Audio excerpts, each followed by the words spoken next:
Hello, my name is Mike, and today I'm going to show you how you can use the date and time settings on Oveit.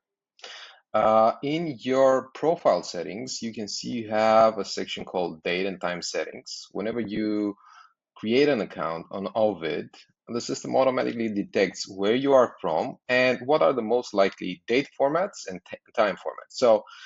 If you're based in the States, you probably have a specific time zone, a date format, and the time format.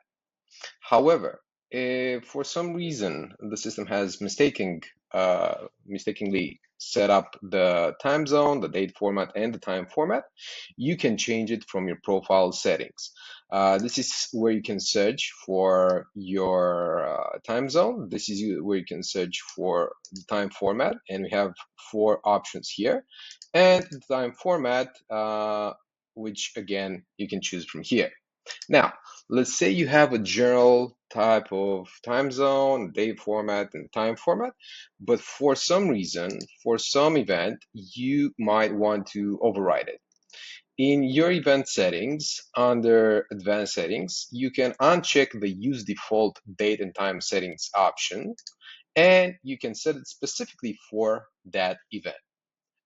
It's just that easy. Thanks.